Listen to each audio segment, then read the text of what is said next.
Well. Hello there. It's Eldor, or the Masterversal-Toyhunter here. Yes, sir. I was standing at the great eye of the universe, and I thought, why not make my own custom figure? For better or worse? Come with me, and let's see what things we can make with our creativity. Ooh, well, don't just stand there. Come on down.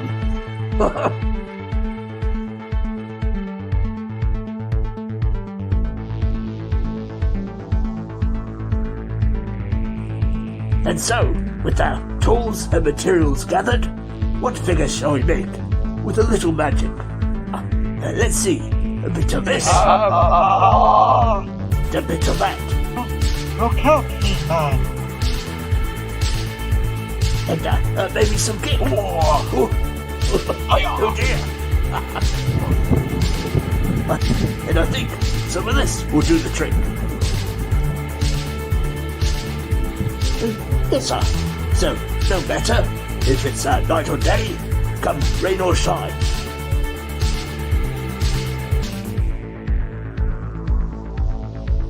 I think it's a good day for some custom figure time. Indeed.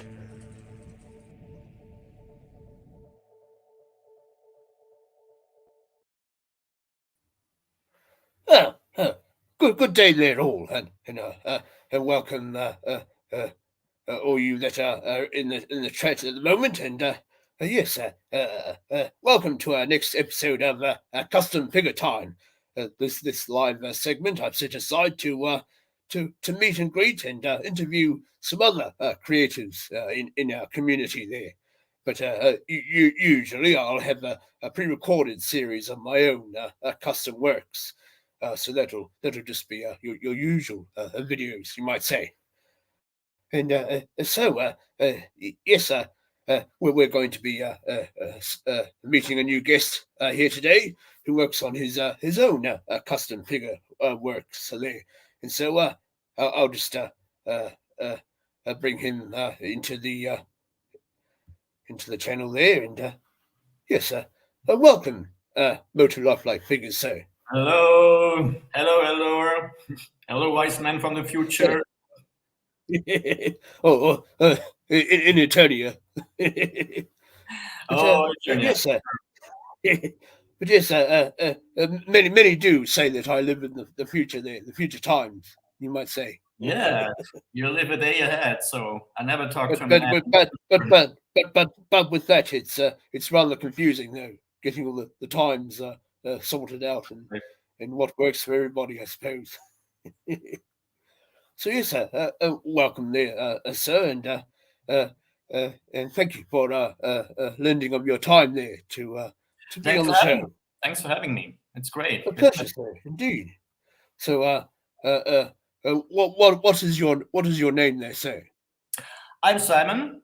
I'm here in Zurich, in Switzerland, and if I sound funny or some special English, whatever, so that means I'm German speaking. So I'm not really fluently. I mean, I am, but whatever. Well, you're doing remarkably well there, sir. I hope so. I hope so. I mean, I didn't learn English or didn't took any courses, but I just learned from TV and from series and just hearing and suck it all in and just traveling also. Traveling helps. Traveling to places. Oh, yes. And practice the language and communicating and so. But yeah, I'm here in Zurich, in Switzerland, and yeah. So that was going to be my first question. I usually ask my guests, "Where on earth are you from?" There, so Switzerland. I see. Do you get out doing much skiing at all, or I hear there's a bit. Man at arms. He tells me about the. He tells me about this. I have a lot of money and I love cheese. All the cliches. No. I don't ski. Yes, man at arms. He tells me all about your your super collider there that everybody lives on top of, and I was like, colliding atoms. That can't make for a good night's sleep. I think. No, I live in Zurich. Zurich is not really in the Alps, not in the mountains. So even I have to go 2 or 3 hours up in yes, a bit of a travel there. the mountains when I want to ski. But I'm not really into skiing. Actually, I'm not a winter sport person. So I'm not. I never really hit the slopes there myself that much. We had a little bit of a go. We have a few mountain operations over in my parts of Eternia, you might say. I tried it once. I ended up skiing down a little slope backwards there. If it wasn't for a helpful fellow to catch my your little pose there, I would have gone all the way out into the car park. Oh, no, I never really picked that up. So it sounds interesting there indeed. How's the weather been treating you there? Sorry, say that again. How's the weather been treating you there? It's fine, actually. We had an extraordinary summer this year. I mean, it was normally Zurich, Switzerland is 3 months of hot summer and 9 months of cold winter. Actually, it's very depressing. But this year was great. We had last month was pretty hot and a long summer. Yes. We're just coming into our summer now, so we've had a few good hot days, and although I feel it's going to be rather cool today, so that'll be fine. Yeah. And now it changed here as well. I mean, winter is coming. Winter is coming. Yes, sir. The old Game of Thrones there. Yes. The White Walkers. All right. So when you were a young lad, what interests did you have there, sir? I was always very creative from the start. I mean, I was drawing with 2 or 3 years already. I mean, I have to say my dad is from Italy. So we enjoyed a lot of holidays on the Italian Isle, Ischia. So I grew up a little bit with this kind of mentality, the ocean, fishermen, mermaids, the mythology of mermaids, and I was drawing mermaids like crazy. So I mean, I was and not really like a kid, like an adult. I mean, I draw the boobs and everything, and it was really specific.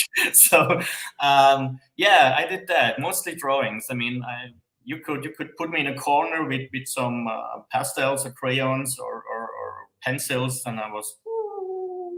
And you're off creating there. Yeah, later on I was like every little guy into toys, and sure, Masters of the Universe was a big part of it. Yes. What toys did you have growing up? There was my next. But before we go into that, I forgot one special thing. How about we say hello to the chat there? Hello, everybody. First up, we have the man himself there, Bro Man. Here he is. Hey, hi. He's an amazing fellow, also working on his customs, and he shared with me a special project he's started working on there last night. So, yes, it's I saw the interview. I think live, but I saw it. Yeah, it's cool. Oh, yes, we had some technical issues here just before, but indeed. We had some technical issues going on in his show, but we muddled through fine. No, it was okay. It was okay. So yes, good day there, bro man. I'm glad you could join us today. And next up, we have Mary Atwell, or as we call her, Radical Mum. This is Radical Toys, Adam's mother there. Yes, pleased you could be in the show there today, Mary Atwell. Good to see you. Nice to see you. And she's giving us a wave there, and yes, this will be a very interesting show. And next we have a Toy Mama, and that's a Radical Toys, Adam's partner there. Yes, a good day to you. Thank you for joining us. Good evening. And yes, she's nice to see us as well. We have a Skyfall there. Hello there, sir. Pleased you could make it. Hello. And who else do we have in here? We have a Mr. Hooty Dean. Greetings all. Yes, good day to you there, sir. Cool. And we got another a new person in. Oh, Simon Eckert. Hey, Simon. hello. Oh, He's a great. thank you for joining us. I love his art. So Oh, cool. a fellow artist too, I see. Yeah. Same name, you see? Indeed. All right. In fact, I thought it might have been you there for a moment, sir, doing a bit of a omnipresent or double take there, you might say. I know. Yes, some people think myself, and Mr. Home Arcade are the same people because, of course, nobody's seen his face either. So there's been a bit of a rumor started there that I'm also Mr. Home Arcade, but no, I can confirm I'm a completely different entity there, you might say.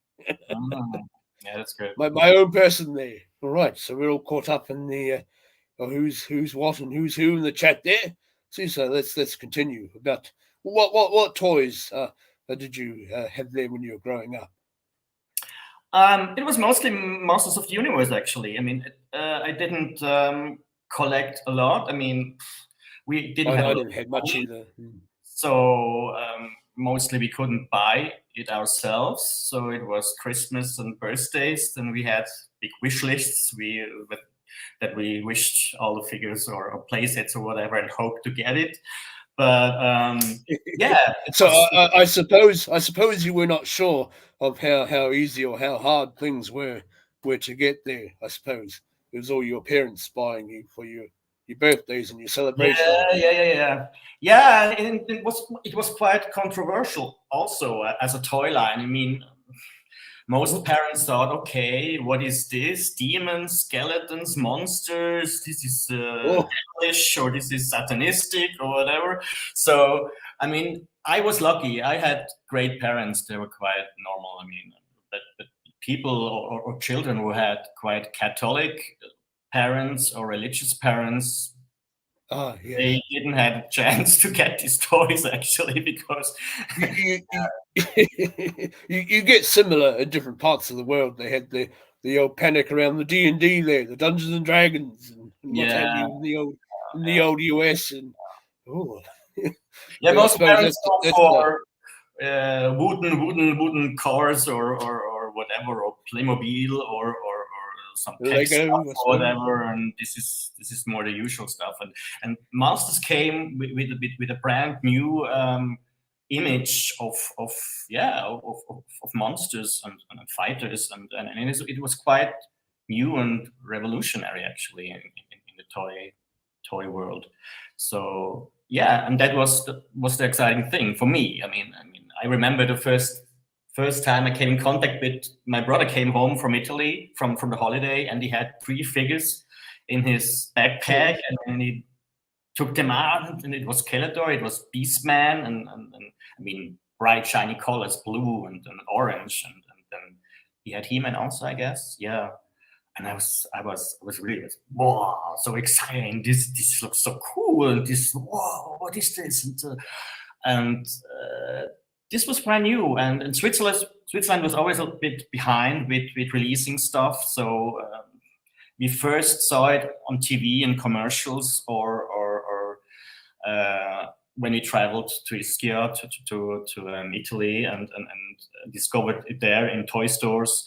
And we always had to wait until everything arrived in Switzerland. This was a bit annoying, but yes, we feel much of that out in my parts, and most of the world gets everything there first, and we're usually waiting months and months and months ahead of time, and sometimes we don't even get half of the things. So no, but it took its time. But when it really became famous, then it was all available in Switzerland, and the toy stores were full of it. I mean, there were whole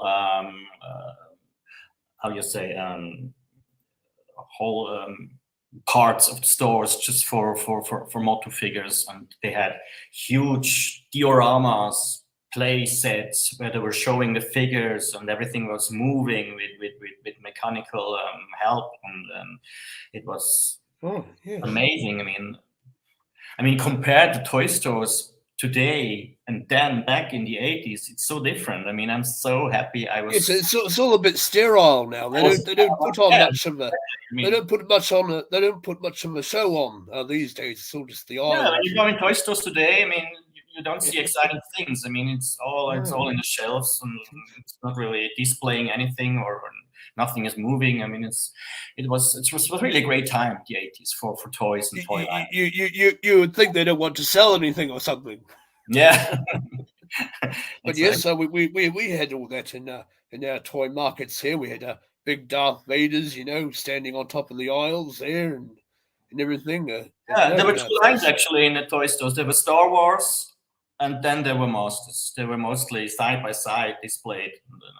One wall full of Star Wars and one and of course, when we had the old Star Wars Phantom Menace come out, you had all the KFCs with all the big Darth Maul lifelike statues and so forth. But no, it's all a bit washed out now, I think. Yeah.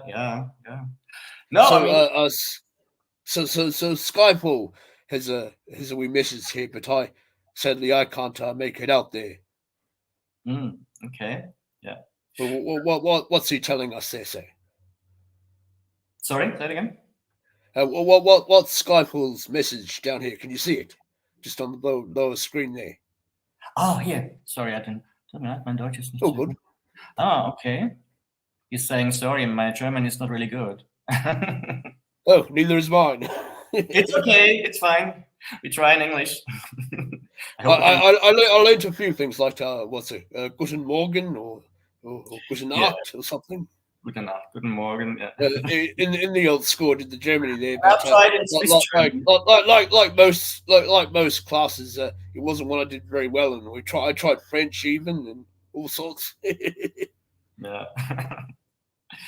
Yeah. Well, no, it was mostly Masters, and then Princess of Power arrived. I was quite stunned actually, but.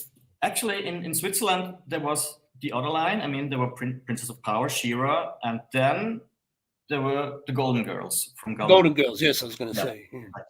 And they were quite at the same time. In Switzerland, the Golden Girls arrived earlier.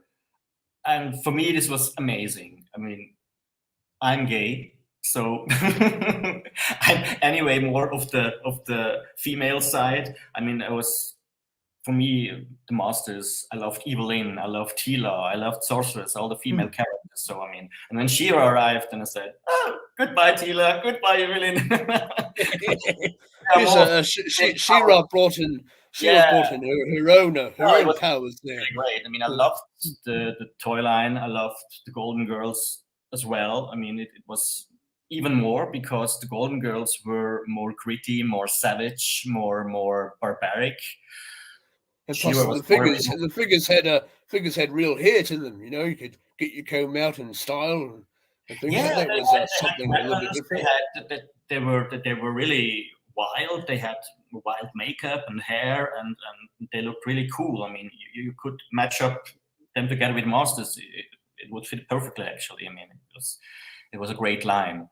I suppose Mattel was also producing the Barbies.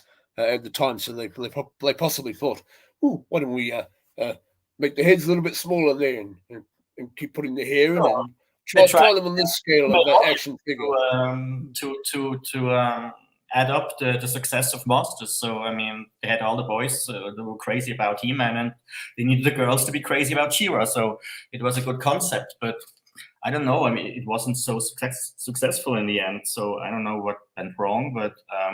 It wasn't long-lived, but great lines. I love to collect, and I was really into them. So, but still, I mean, I had all the figure of Masters. I had all the She-Ra figures. I had all the Golden Girl figures. So I was really a huge fan, and was obsessed. Yes, because as we all know, it came to a bit of an abrupt end there. Sadly, I think they were going to try and release the Powers of Grayskull line to keep it moving along. Then they of course the hype at the time was all the dinosaurs there, so they thought about adding in the dinosaurs, and it became a bit messy in the end. I mean, I really have to say I loved the early moments of the toy line. I mean, the first 8 figures were absolutely stunning with the mini comics and the stories in the mini comics. I also have to say, I mean, it's a bit different for European kids because we were not so familiar with Filmation and the cartoon. This was huge in the US. The cartoon was huge in the US. I mean, it was all about Filmation and the cartoon. And for me, I never liked it really. I mean, for me, it was because, I mean, we had not many TV channels in the 80s. It was only, yes. we had And not many people had TVs, mind you. Yes, my father, and my second, father when he was here, yeah, when my father was young. Then not really American channels, so it was hard to get to watch Filmation. Actually, I mean, it came later. I remember we had an English channel that showed in the Saturday morning children's program. It came up, and then I saw some episodes, but I didn't grow up with Filmation. So we had the mini comics and the figures, and we had audio cassettes with audio plays, which I loved. They were amazing, and they were completely different from Filmation. Filmation was kind of goofy and fun, and yes, you had all the He-Man waving a sword about in front of and the dragon. He never used it. He just sort of wave it about to scare it off, I suppose. yeah, and all the bad guys are pretty dumb and silly and funny, and I didn't like that. I mean, I liked yes, they had those comedic. And this was more showing in the mini comics and in the audio plays, the German audio plays. They came out and bigger. Yes, I was going to say about the Germany plays. Yes, of course, the mini comics came out first before the Filmation. Yeah, because they had them in with the toys there, and yes, as we some of us have learnt, Germany had their own audio productions.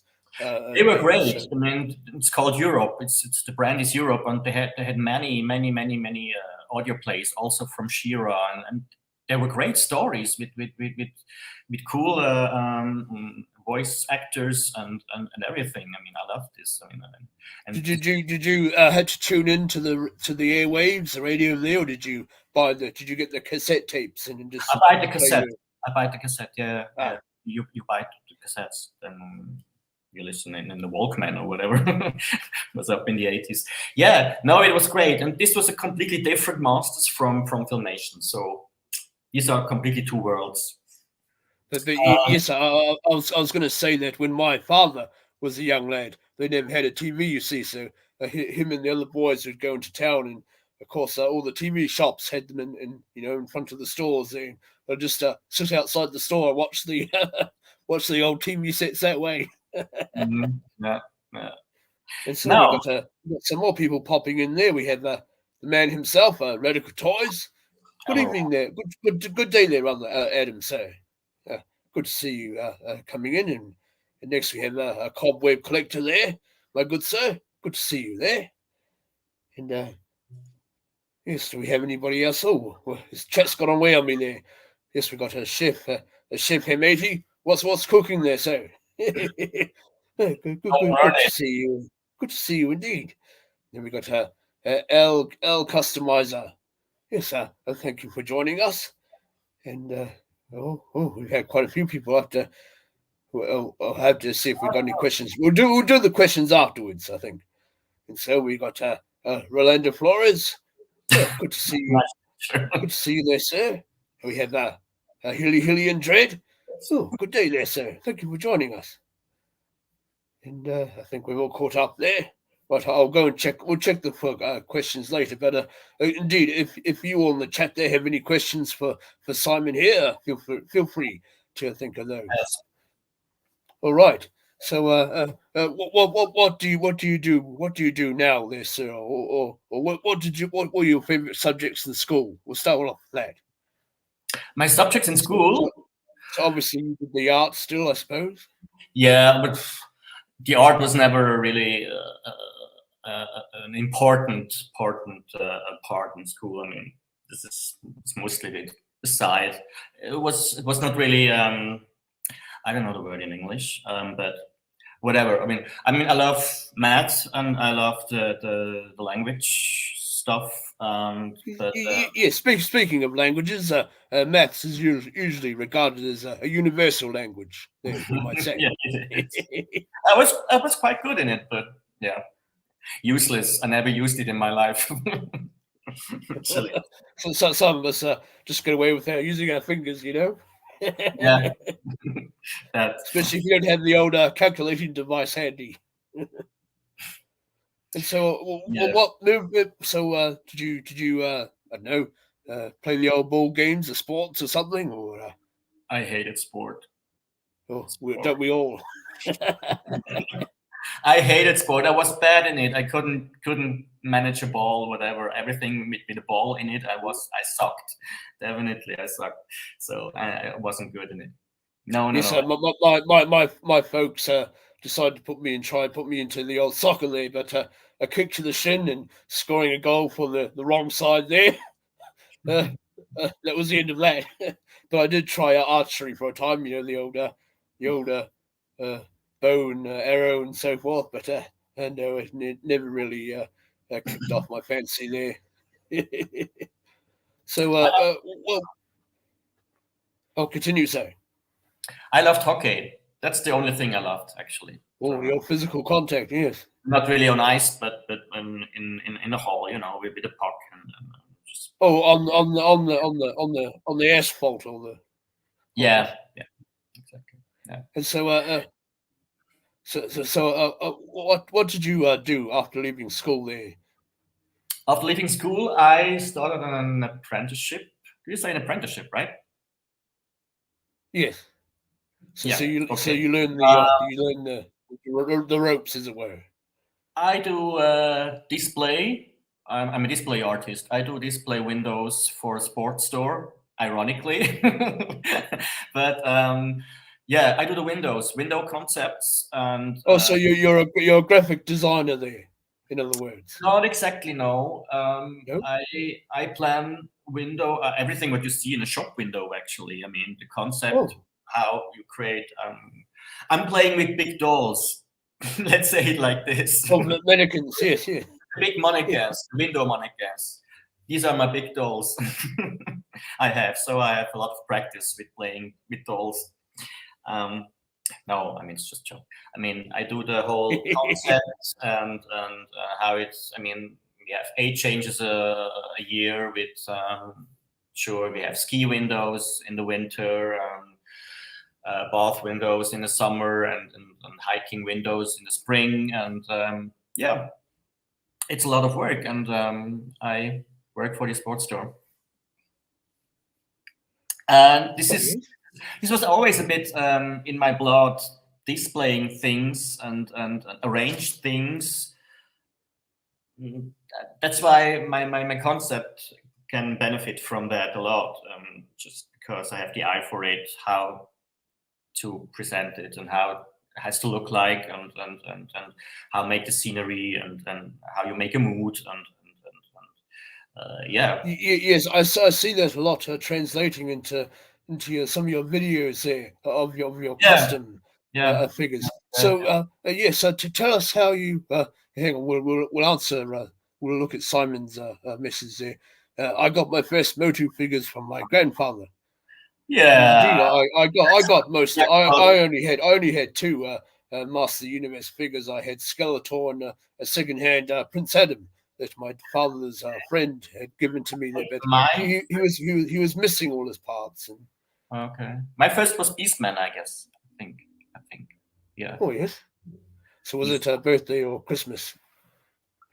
I don't know. I know it wasn't a special occasion. It was just I was in the store and I was begging my parents. Yes, you do. Oh yes. I'll buy it if you shut up.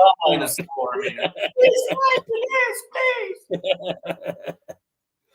Yeah, and I remember they had these cool blinking displays from the castles. You know, Castle Grayskull. With just the front and then some pieces of the floor for displaying the figures, and this was blinking with some bulbs, blinking bulbs, for just displaying on the shelves or in the windows. They're hypnotizing you to buy the toys. No, I mean, what I want to say is I was more interested in this kind of stuff than the actual castles, the effect. actual play sets. I didn't want the play set. I wanted the display castle they had in the window, because it was blinking and they had some extra floor pieces. Yes, the terrain. Yeah, and I loved that. And I was driving the salesman crazy with asking, "Do you sell this? Can I have this? Do you sell this?" No, it's not for sale. It's just can I have it after you finished with it? Yes, I believe Justice Curry there. He brought an old store display that had been collecting dust and also had some life forms living in it at one stage. So he had to clean all that out, but it still had all the wee labels where all the figures would stand around Castle Grayskull. Yeah. And the same was available for Shira, for the Crystal Castle. They had some clouds, and steps. It was really cool. And I got one of these in the end. Oh, yes. I asked so many times. I went to the store almost daily and said, please sell me this. All right, you can have it. Get out. On my arm and went home, and then in my bedroom all night long, blink, and I was happy. Yes, I made a Castle Grayskull topper from one of my display shelves there, and I bought one of those those disco lights that reflect the light about on the ceiling there. So I took the wee reflection dome off there and just had the light as is, and it just sits behind the hat, the what do you call it, the wee dome part of Castle Grayskull. It just sits in behind there, and you turn it on, and it had the light and the colours all about the ceiling there, just above it, like old He-Man's calling on the power there, if you know what I mean. Yeah.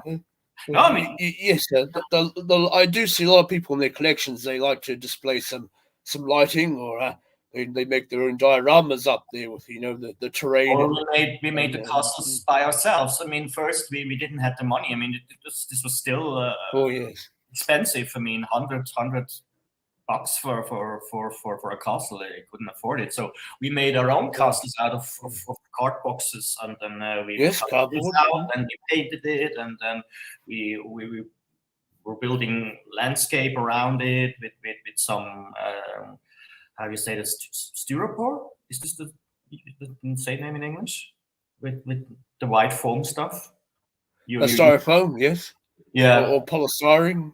Yeah, I mean, you can cut it with a knife, and then you can with sandpaper you can make it more round, and then you can paint it with all this stuff. I mean, we started like this already as kids, customizing play sets and landscapes, and yeah, it was fun. It was a lot of fun. No, I spent a lot of time in my childhood with these figures and with these toy lines, and it was a huge part of me and my childhood, and it stayed with me. So that's why I'm still doing this project and still connected with the whole Motu universe. Yeah, it's so. Let's move on to your art there, sir. What got you started in creating these custom figures there, and did you how do you go about, where did you start making the clothing and what the figures wear and things? And a long break. I mean, when I reached the age of 15, I sold all my figures I could. Hit me for that because they would. Oh no, I've been there, done that. Yes, I used to collect the classics figures, but long break from toy lines, and everything got renewed with the Motu Classics. They were coming. The release was 2008 or 2009, I guess, and since then, I restarted to collect again. I mean, the classics was amazing. Was an amazing toy line, and the figures were so great, updated in a new format to display, and I loved it. I mean, first I Yes. thought, okay, come on, you're a grown man, you can't collect monsters again. This is impossible. And then I said, oh no, that looks so cool. That looks so cool. I have to have them. And then I started buying one after one after one until I That's how they get you in there. So yes, yeah. I sold much of my classics collection many years ago. One figure I tried to get back was the Mosquito. The person I sold him to, he put him up for sale about last year at some point, and I tried to win that one back, but my Great Eye of the Universe broke down on me. You see, so all the money I was going to use to buy that figure back, I ended up having to go into a new Great Eye of the Universe. So it would have been one of those nice collector tales there of getting one of your figures back that you sold about 7 years prior.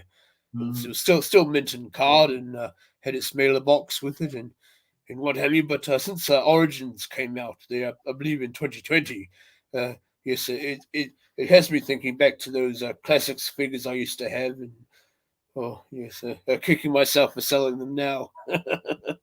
But yes, I was only going to get Skeletor or He-Man, but that's what we all say, and then eventually we end up with a big massive collection there.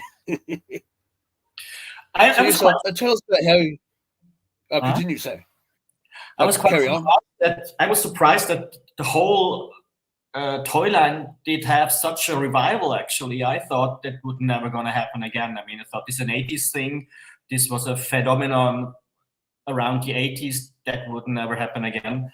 But I'm surprised that it's so popular now, and that they can release so many figures, and it's such a huge success again. Actually, it was. I never imagined that it could happen. So I mean, it's cool. Adam here has a wee question for you. Is that a complete vintage a pop collection behind you? That's impressive. Yes, it is. That's impressive, right? Yes, I wish I could hang my figures on my wall, but a sorceress, my landlord, I don't think she'll be too happy with me. Oh, there's a landlord. And normally they don't hang here. It's just for now. I mean, I would have to but it does look good when you can. It gives you that toy store. It gives you that toy store feeling there when you see right, your carded stuff hanging there. No. I just made the new cards because I mean, you know, the problem with blisters, they get yellowed and they get really ugly. Yes. So I hate that. So I made new blisters and I made new cards. Oh yes. These are not original cards. And I made this. Oh, hang on, we'll blow you up. Oh yeah, okay. So there's a bit of look on it. You see here the Golden Girls and here the Princess of Power, and I love to have them all in the same shape. You know, I mean, those have the bigger card boxes, the original ones. But I love to display it like this because you see more of the figure like this in this clear bubble. And yeah, that's my whole collection. Actually, there's some custom figures in here as well. This is not the original Spinnerella. I couldn't afford it. But I love it. I mean, it's a huge nostalgic factor to have them. Sure, I mean, it's just for displaying. I don't use them in any way or so. But it was a huge help as well to have them to up close to make the new figures, to see all the details. What can I adapt? What can I change? It's always good to have the figure. So those blisters there, they're a slip blister. So you slip the card behind them, or? Yeah, it's a slide-in blister. Exactly. Oh, so like what Mattel's doing now with some of their exclusives. I hate Mattel for that they can't do slide-in blisters on every figure they release, because that would be the best. I mean, you could just put them out, put them back in. You don't have to worry about damaging anything, but yeah, I don't know. But this is they're really all slide-in blisters, so it's great. So you can put them out, put them in, back in, and so is this. Perfect. What I want to say?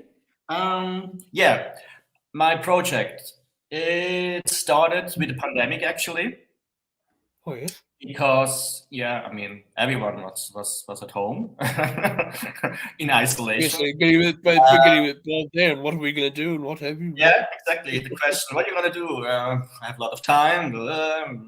The work was cancelled. You had to stay home, and you couldn't travel. I actually wanted to go travel to a lot of places. I saved a lot of money for traveling. You couldn't do that either. So Oh, I thought, okay, let's spend the money elsewhere. And it happened that at that time I saw another German artist who was creating He-Man figures out of those 1/6 scale Paisen figures. Paisen is the brand from Japan, as is Japanese brand. They make dolls. yes. I can show one of these. We can All go right. back. Can you? Okay, yeah. There we are. Yes. So you Yes. get a silicone body, I suppose. It's silicone body and it's fully articulated. So I mean, it has a full anatomic correct skeleton inside, full of metal. I mean, all the Oh, joints humans have does this figure have. I mean, it's really great. I mean, you can do everything. I mean, and it's really soft material. This is actually Evil Lynn. You see, it's yellow. You see, it's yellow. oh yes. I learned something new. I mean, I had a hard time to find colored figures. Actually, I mean, they're mostly in skin tone, and if you want a special color, it's really hard to dye Oh yes. Yes. these figures because it's flexible material. I mean, if you just paint over, the paint Yes. dries The paint will crack. Yes, and or it wear cracks. off. You move the joints. So I mean, and Not I found, normally when painting on silicone, you need silicone pigments to mix with. And yeah, then you either can. that, which is I quite suppose you expensive. could. I suppose you could do a bit of airbrushing there, maybe. But with all that. Yeah, I mean, But the best. silicone is a bit touch and go because you only have a certain Yeah. amount of time to work with it before it sets. No, but I found out with pastel, it Oh yes. works perfectly. I mean, you can take the crayon. You say crayon? I don't know. You Crayons, just yes. Yeah. make with the knife. You make powder, and then you take the powder and you just make it over the body. You can rib it in, and then it really connects with the silicone, Oh. and it works perfectly. I mean, it doesn't crack anything at all. I mean, it's just it's great. It's cool. Yes, I see the ladies that work on these custom blinds. They do something similar, but they use oil pastels and they grind them down into a little powder there, and that's how they color Maybe over the. works as well. Yes, I didn't try that with oil. No, yeah. I tried a little bit with my custom blind there, doing just painting around the face plate there, getting all the skin tones, and you can seal it afterwards. But the heads are made of a hard plastic there, and the rest of the bodies are hard plastic also. Mm-hmm. Yeah. No, I mean it's a great tool and a great base to make your own figures. It has, I don't know, a bit of a bad reputation maybe because this brand is mostly made for, it's an adult toy. I mean, you see mostly when you see Paisen or you Google Paisen, you will see naked ladies with big boobs and high heels, and I suppose. it goes in that direction. You know, it's a bit adult stuff, but Oh, all right. I Yeah. use it in a complete different context. I mean, you can do whatever you want with those figures, and I use another context. I put them in the fantasy genre and use it for model figures. I mean, it works perfectly well. So I mean, this is absolutely great. And this is not only the Paisen brand. The Paisen, I don't know if they work together. Paisen with TB League. Oh yeah. TB League is another brand that releases. No, I'm not up with all the different brands here, but I have indeed seen I think these they work figures, together. and I of don't course know. from seeing your work also. But they have great sets, great figure sets with mostly in the fantasy genre where they release the figures like mythologic figures or Roman figures, history stuff, or Greek gods or Yeah, many great sets where you can use weapons or armory or body parts or whatever. That is really useful for my project now, for my characters. So yes. I see, especially with the Four Horsemen and Mythic Legions, they do sell just little custom weapon packs there that fit most 6 or 7 scale figures, but some of them are big enough you could use in the scale of figures that you were customizing here. Yeah, first of all, I was intrigued by the size, the 6 scale. Then second, from the lifelike look they have. With I mean the head sculpts are really amazing, and all the details from armories and clothing and everything it's really cool. And I always hoped for an update of the Princess of Power toy line, and it never happened. Well, in fact, Mr. Hujidin had a rumor there to share with us. He says She-Ra rocks, and rumor has it she and Bo coming to the cartoon line. So this is an offshoot from Origins. You see, Mattel Creations, they're putting Origins solely on Mattel Creations, and next year they'll be rolling out the Filmation or cartoon collection line based on the Filmation. And the way they looked there. I didn't know that. So those will be coming to retail sometime next year. But of course, we've had a few already coming out there and in the hand of some, like He-Man and Skeletor. And then, in fact, the next Mattel Creations sale was the Skeletor, Filmation Skeletor, and those who are V-Friends, fellow like your pop vinyls, pop vinyl figures. So that was the recent Mattel Creations that included that new Skeletor, a buck that we'll be seeing soon. But he had a few different face plates, so you could change his expressions there and so forth. So yes, a few have those figures in hand. I think there's a Beast Man, He-Man, Skeletor, and who else was it? Yes, I can't. One of the other ones there, but yes. Yeah, it's really difficult now. There's so many lines coming out. I can't. Masterverse follow anymore. And I don't know if that's good or bad. I mean, for me, it's a bit a turn off when so many lines are released that you can't focus on anything. Actually, I mean, there are 20 different versions of He-Mans and 20 different versions of Skeletors, and then comes another line and another line and another line. You really get lost in all these lines, and you don't know what to collect. Actually, it's a bit confusing for me. And of course, as Adam said earlier, that we could be looking at the Powers of Grayskull line coming out too sometime next year. Of course, which sadly ended the vintage line all those years ago. So we might be seeing we might be seeing a hero there. One of my old apprentices, and he was teased on the back of Fangor's card art, doing battle with him. And yes, they yet to tease me as yet, or they did back on Camo Khan, the one of the other Mattel Creations sales. They had a nice big fold out of his card art there. That he was in a bit of a slip cover thing with the blister there himself. And yes, I was on the back there in battle with King Grayskull and King Hiss. And what is your favorite toy line? It's from everything that was released. Is it the original ones, or is it the classic one, or is it the new one? I have got some classics back in the collection. I got the old laughing He-Man, and from that meme that came out a wee while ago when he does the old "Hey, what's going on?" So I got him, and I got a sorceress and Evil in there, and a battleground Teela, and I did come across myself there, so I got Eldor there out of classics. But yes, I started recollecting with the Origins there, and then I started collecting a little bit of the vintage figures and Royal Subjects and pop vinyl, and then of course Origins and Masterverse when that came out. So I've been collecting a little bit of everything, you might say. Yeah.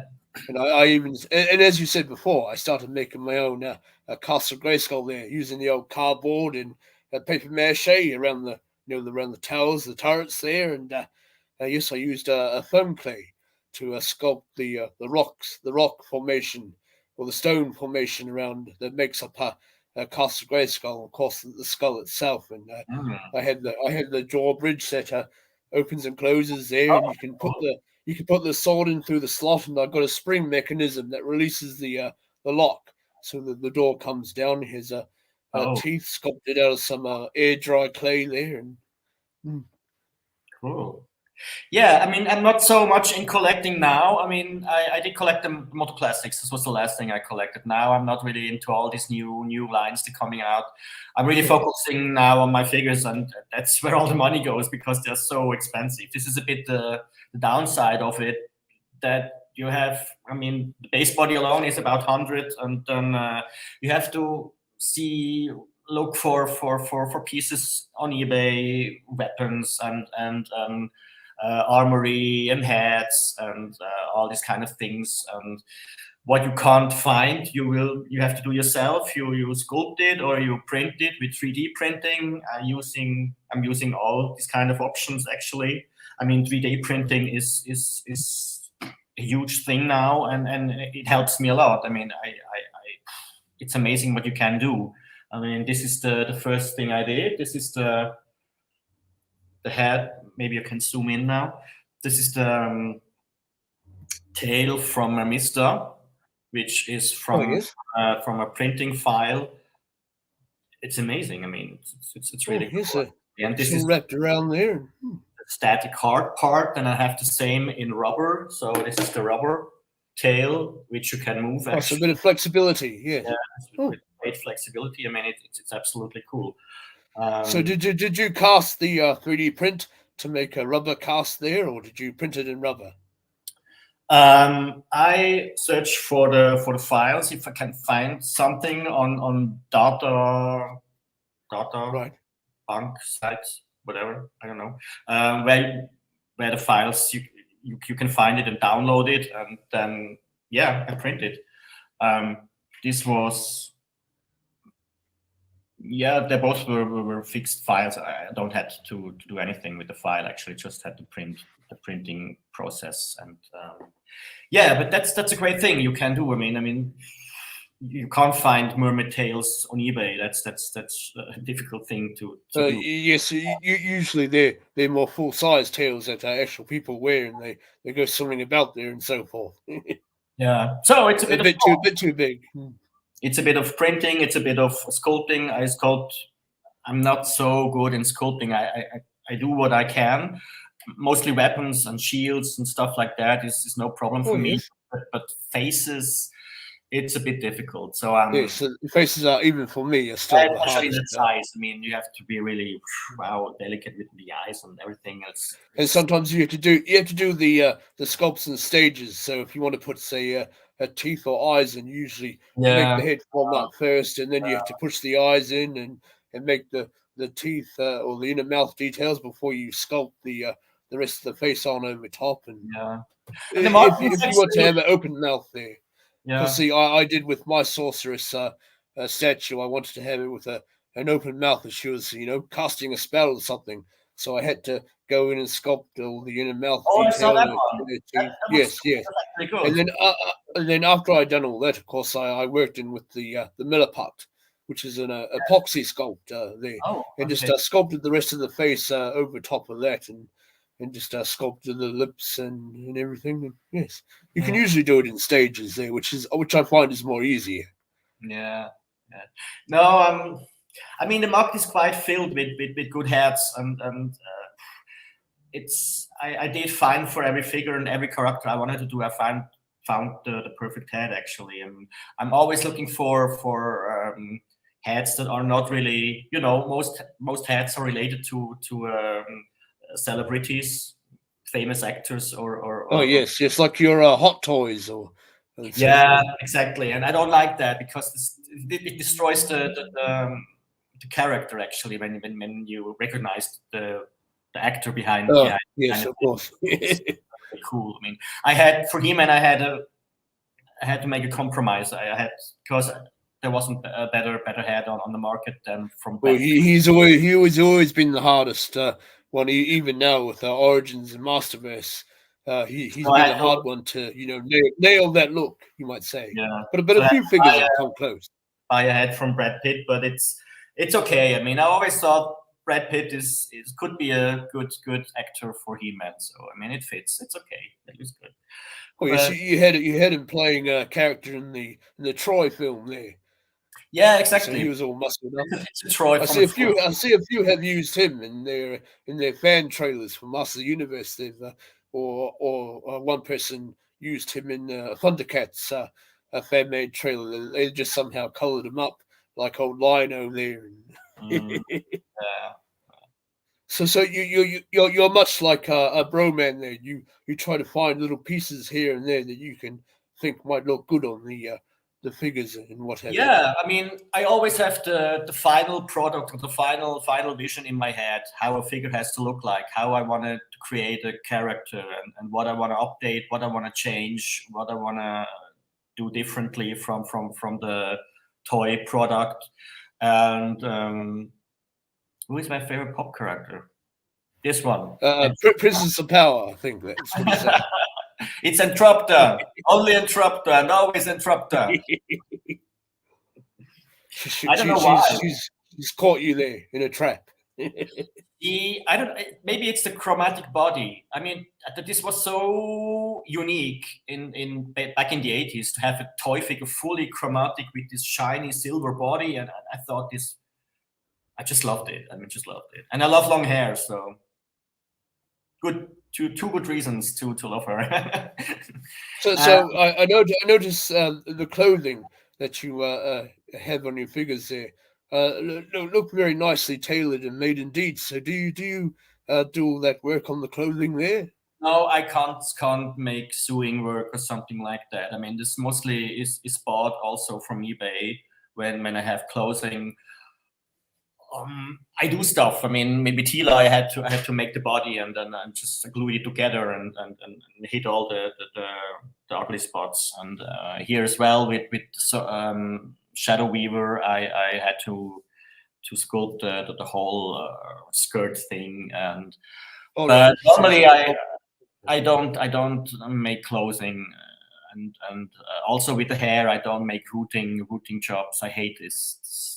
I don't have the patience for root hair into the head one by one for hours. So mostly I buy full wigs and then I glue it on and that's it. Well, one good thing with the Blythe dolls, the wig, the scalp and the wig attachment is a separate piece, so you can take off the scalp part after you undo both sides of the head there. And you can buy different wig colors that are attached to the scalp. Yeah. So you can buy the scalps themselves and root the hair in after you've poked in all the holes and a pattern there. But usually these women they use wool strands and they make little locks and they've brushed out hundreds of individual locks of hair and they use a bit of a hook tool to pull the hair through the. But yes, very, very time consuming and tedious. It's always a mess with the hair. I don't love it actually, but it's great for the lifelike look. I mean, I don't like sculpted hair. That's not really lifelike. I mean, you can't use this on lifelike figures. It's hard to get a lifelike look with sculpted hair. I agree with you. Yeah. No, I mean, and you can play with the hair. I mean, it's really dramatic for photography to play with the hair. I mean, you can simulate wind and movement, and it's great for that actually. What you can't do with sculpted hair is always stays the same. What else? I mean, yeah, that's the thing. I mean, I collect pieces. It's like a puzzle. I see the finished product in my inner eye, and then I know what to collect, and then I'm looking for it, and if I don't find it, I make it myself. I sculpt it out of clay, or I print it on 3D printer, and I add this to the figure, and that's so how. See, when I was making my custom, I work with Masterversal-Figures in my customs quite a bit there, and when I was making my custom Grislaw from Princess of Power, another one another one of the baddies there, the Evil Horde. I didn't have I couldn't find a harness for him that the vintage toy had. So I had the some of the dress pieces off Masterverse Trapjaw when he had his cult clothing on there in Revelation. So I cut all that up to make a sort of a makeshift harness, but I made sort of at first more like maybe a Grizzlaw had entered that cult there, but I didn't have the Horde logo, you see. So I found a pattern on the old Google there, and I traced that out, and then I placed it on a flat surface there, and just covered it over with a bit of packing tape to separate, because I was going to start sculpting with the epoxy sculpt or milliput, or in this case, I believe I used Tamiya a putty there, which is a similar stuff, but just a two-part putty that you mix together until one part is the hardness, so it causes a reaction that makes it set hard. So yes, I worked into the lines there on the wee pattern that I had drawn out, just molding the epoxy sculpt, just in with the lines of the bat. The main bat shape has a base first, and then I went in secondly with the ribbing of the wings, the design head, and then last of all I did the old Hordak head sculpt, and just worked that onto what I had there, and yes, using a bit of water, because the stuff is usually quite sticky there, so you need a bit of a cup of water to put your hands on or your tools in, so you can get a better working surface over the epoxy sculpt. So I used a bit of water on a blade there, and just slid the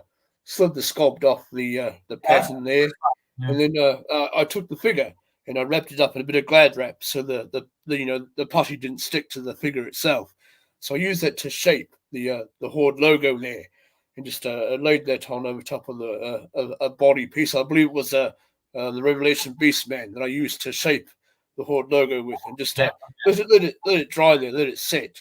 And I was able to glue that onto the harness I made for my Grizzlaw there. But yes, indeed, I sculpted Grizzlaw's face on top of a Stinkor head, and then I used some fur pieces that I had spare, some off-cut fur there, and yes, just glued them in layers around the head. So I started from the back there first, and worked forward so I could get that nice bushy look to his fur arrangement there. And but for the rest of the body there, I made a pattern out of a bit of masking tape there, so you can lay the masking tape over top of, say, half of the figure there, and then you end up with like a bit of a body shell, a bit of body cast going on there. Mm-hmm. And you work out all your cut lines, and then you just carefully peel all that off the figure, and then you cut it up so you can get it nice and flat there, and you just stick it down a bit of paper, and Cowdell's your uncle, you've got a bit of a pattern there.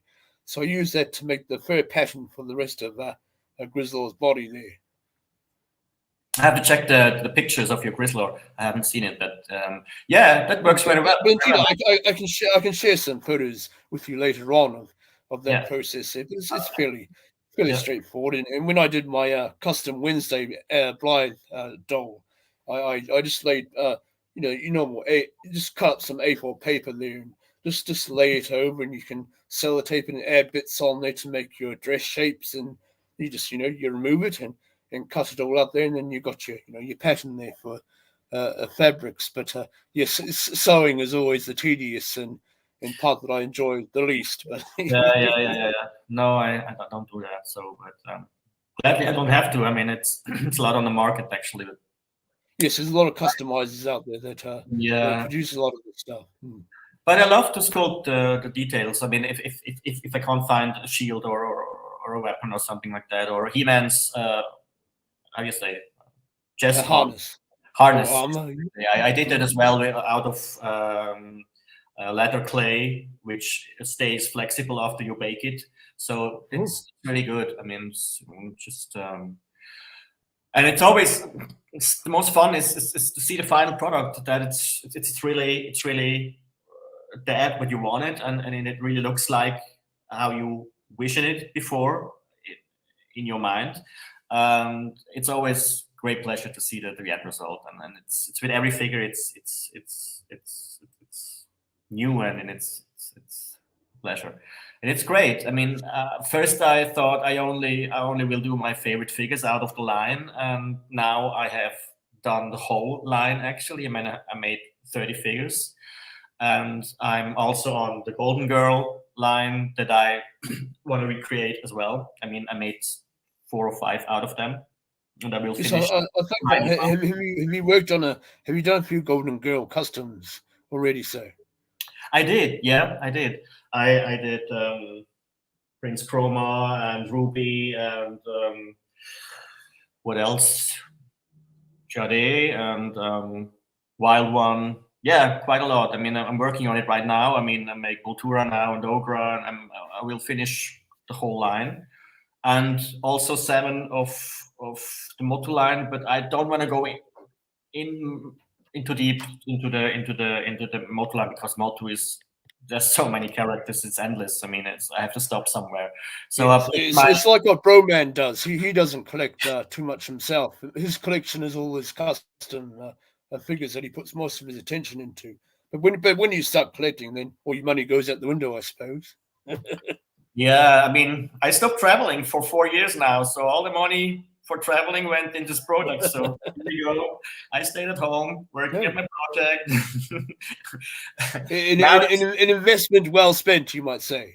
Indeed. Yeah, during the pandemic, it was great. I mean, you couldn't do anything else, but now I could travel again. So I have to rethink what I'm going to do. So I think I will come. Yes, I hear a lot of people over in the USA did the same. They got all their free money there, you might say, and went to town on their interests and so forth. Yeah, no. I want to travel again, so I have to save money for that. So, but I mean, it's good to see the world out there, as Gandalf would say. Yeah, sure. The world is out there, Frodo. World is it's out there. You've been sitting for far too long. No, I mean, if I had money, I would spend all on Tweeterhead, I guess. Tweeterhead is yes. I love Tweeterhead. I mean, the statues are amazing. I mean, and the busts and yeah, I mean, can't afford it, but it's amazing. But what they do actually. That's the thing I love. I mean, I'm not really into the toy figures anymore. I mean, I have no desire to collect Origins or Masterverse or whatever. I mean, it's for me, it's kids' toys. I mean, I shouldn't say that, but I like. It's mostly a nostalgia for us older people. Yeah, exactly. It's behind me. I mean, it's nostalgia, but of course they try to modernize them to appeal to the kids of today because they like to switch things out, and so that's why they incorporated the pop and swap system especially with the Origins figures. Yeah, I get that, but for me, it's them apart and create a new. Really, the grown-up stuff that makes me. Well, I want to buy this. I mean, like Tweeterhead or Mondo. Mondo is. Oh, Mondo. Ooh, so yes. I don't like everything. I mean, Trapjaw is great, but not all figures. It's a bit. The Beast Man is looking lovely there, and of course we had old Battle Cat. Cringer, that was another one that came out. It's too much things on it, but it's yeah. If Twitter had yes, I see they designed on Battle Cat's armor there. They did like a history of all the past Battle Cats, all sort of sculpted into the. The cats are good. Cats are good. And Pontor and Battle Cat are quite great, actually, quite impressive. But yeah. So something you don't really think about, really. It adds a bit of a tale or a story to the whole mythos there of the Battle Cats, and they decide to put all the Battle Cats or Battle Beasts that are preceded He-Man's Battle Cat there and so forth. So yes, attention to detail there. Oh, you got one there. Yes, this is mine. I'm really proud of it. Oh, so tell us about that one there. Oh, lovely detail in the mouth. It's for the 3D print, but it's massive. It's huge. I mean, it's 3D print, yeah. Yeah, it's 1/6 scale actually for fitting for my He-Man. So we've seen your He-Man sitting on that in the video there. Yeah, you saw it actually. Yeah. It's not movable. It's static, no joints at all. But I don't like joints anyway. So Well, as it was with the vintage toy, of course. yeah. So this, what can I show it? Well, I'm working on this guy. You can zoom in as well. Woo. This one, I love Ninja. This is one of my favorites Ninja, yes. from Motu, and he's becoming this. It's the huge 6 scale figure. I mean, it's not. I mean, there has to be armor coming, but the hands are done. The feet are done. The head is also done. I prefer a monster head. I don't like the Yitsu head. I mean, it's too much Yitsu here on the original one. I mean, it's too close to Yitsu. Yes, it's more sort of hearkening to human tradition. I want to make a ninja demons, so to speak. I mean, it'd be the demon head and the red eyes and yes, like most of the masks that you had seen in Japan, the samurai masks. Yeah, I mean, I have to make a mask for him as well. That he has a hoodie like this, but I think he's coming along great. So I have the sword, and I have those. I don't know how you call it. The nunchucks or the nunchaku. Nunchucks, yeah, exactly. Yeah. Okay. Yeah. Yes. My mother had a friend there. Her boyfriend. He was in a wheelchair, you see, but he was trained in the old the nunchaku, and every now and then he'd get you to stick your tongue out there to see how fast you can pull your tongue back in, and you'd hit the tip of your tongue with his nunchucks there. Oh, it's dangerous. Yes, you'd think so, but he must have been well trained not to hit the old nose there. Oh no, please no. Yeah, I don't know. I mean, I haven't done exhibits so far. I would like to do that,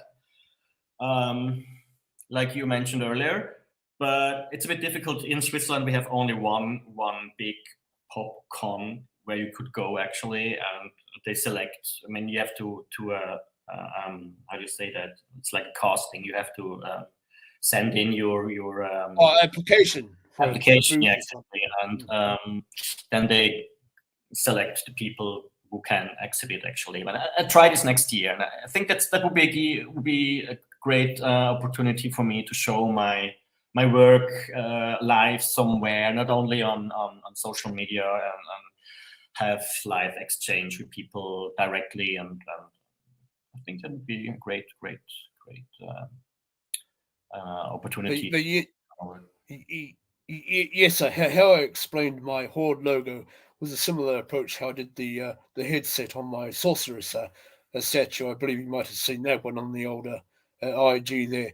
But of course, I sculpted her head first, and then when doing the headset pieces, I did the same thing with making the Horde logo. Just designed a rough pattern, but if you sort of unwrapped her usual headpiece, and then I designed a little shape up there, and just covered the head up with a Glad wrap, and just held the took the sculpt off the pattern I had laid down and separated with your sellotape there, or your packing tape, and just laid it around like that to let it set. But usually the epoxy sculpt is very soft in its preset form, so you need to find ways to prop it up or support it. Even the fine parts, because she had two little tusks sort of whisking back behind her hair there, and some of the feather hair sort of draping. I had draping over the sides of those, you see. So I had to prop them up with little bits of tape or some little your toothpicks there. Yeah. Just have a little sort of seat made of tape with the two toothpicks just sort of standing up there. And once I had all that set, I worked on sculpting the feather part that comes over the top there and down the sides, and I sculpted all that while that was on the head itself, and then just used bits of masking tape on her shoulders there, just to have the feathers flowing in different directions and so forth. So once they had a set or set hard there, then yes, you got a bit of something there. Yeah, cool. Yeah, well, let's see. I mean, next year I will try this, and I don't know with the project where I will go. I would love to make more bigger stuff like some playsets maybe. I would like to make Crystal Falls actually to recreate Oh that yes. in scale. It was my favorite playset as a kid, and I'm really into that actually. Makes me exciting actually when I think about it. So how to Yes, Mattel Creations. They recently had a bit of a fan vote for what their next crowdfunded project would be, and a lot of ideas have been passed about for different play sets. And the Whispering Woods came up a few times there. yeah. That'll make for a nice, because of course the Eternia playset was their last major crowdfund there last year, so that should be due out around next year, I believe, in 2024. So a lot of That's people will be getting interesting. the Eternia playset. Woods, yeah, why not? That would be cool, actually. Yeah. But no, the winner was Lady Slither's a layer playset. So we might be Ah, looking at that. already. Mm. Okay. Oh, pity. Yeah. No, and that's why I chose this project because, and I mean, there are a lot of customizers in the Motu world. I mean, He-Man and the Master of the Universe. A lot of people do that actually, and She-Ra is a bit. It's not so popular actually, and that's why I went for the She-Ra toy line, because I was the only one actually that recreated these figures and characters in 1/6 scale in this format, actually lifelike format with these bodies, and it's still unique. I'm the only one who does this actually. I believe Mattel brought out a special edition She-Ra Barbie doll.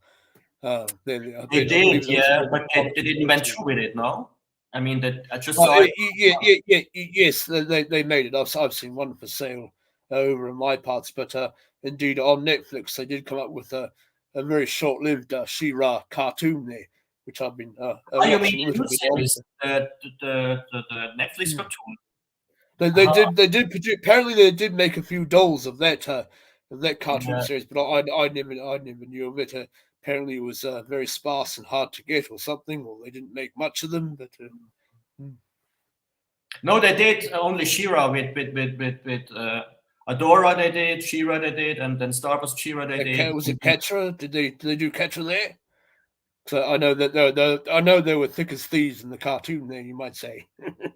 Yeah, but no, I mean, it would be great if they would release another line with. Yeah, exactly. Yes, of course, because we have only had She-Ra in Origins so far, and I believe they're re-releasing her again in Origins with the I fan favorites. I was hoping that, I mean, there was a rumor Amazon would come up with a lifelike She-Ra series, as a live action She-Ra series, Oh, yes. but now it's completely silent for 2 years. No They, new. they, they, they did try to bring out another movie there, and of course we I had don't that. know. I mean, I We had really a hope we had a that we had an glad actress. to pay and that we could see this series, and that would push the whole She-Ra thing to a new level, and maybe they could restart then selling. But mind you, we've had a several series out already dealing with the medieval fantasy type genre. So we've had Game of Thrones, which everybody knows, of course, and then we've had multiple Viking series there, like your Netflix Vikings and then Vikings Valhalla, and Yeah, it's a good time for fantasy series, but Amazon is maybe busy now with Rings of Power, so I mean they can't afford another epic. and they tried they bought out old Willow again. Oh, On okay, Disney yeah. Plus, there, I see. Bye, Shira. Well, we still can hope. So you mentioned how you work on designing the storefronts and what goes into that. Talk us through how you get your effect in the videos there with the star backgrounds and how you create that world with your custom figures here. Sorry again. And how do you go about creating your world and how you display Well, your figures here? mostly with a big screen. Actually, I mean, I bought a big TV Oh, screen, yes. which is huge, and this is really helpful for background. I collect fantasy wallpapers from get the images and sites where you can buy an abo, and then you can download these things. Plus, mostly when I need animated stuff, I find it on YouTube. Like this race or starbursts things, and I mostly combine it with the TV screen on the back and the figures in front, and I use colored lightings, and I use mood lightnings from which you can animate with an app. Blinking lights. I see you use a bit of you might use a bit of a fan there to create motion in the hair or other areas. A dryer when I need to blow the hair, and these kind of things. I have a little smoking machine, fork machine, where I can like this here with like these, like a notion. And and here as well with Katra I used smoke, and as well and here with Scorpia. That adds a lot of great mood and effect. Dynamic, yes. Yeah, exactly. But mostly it's a screen, because I have not a lot of space to create whole settings. I did it once at work, because at work I have an atelier, and I can work there with different materials and have a huge table where I can build all the things. And I did this with I made mountains out of wire net. And wire mesh, wire net covered with fabrics Jesus, I'm searching the word for in English.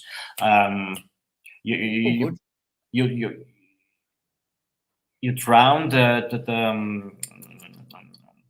fabrics in dyeing or no. It's you use it for wallpapers. You use the wallpapers. You kleister. Or a bit of a glue or something, is it? Something like that. Yeah. It's wet and then it dries out. It causes tension. It causes tension in the fabric there when it dries. The wire net. Oh yes, I know what you mean. The wire net, and then you can put the drenched fabrics with the glue over it, and then let it dry, and then it's hard, and then it's an object.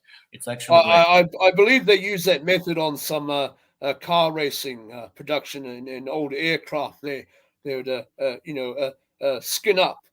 So you're basically skinning up your mountains there, but they would skin up like a body frame with the fabric, and then they'd sometimes put resin. They put paint resin on or something, and it would stiffen up the skinning there.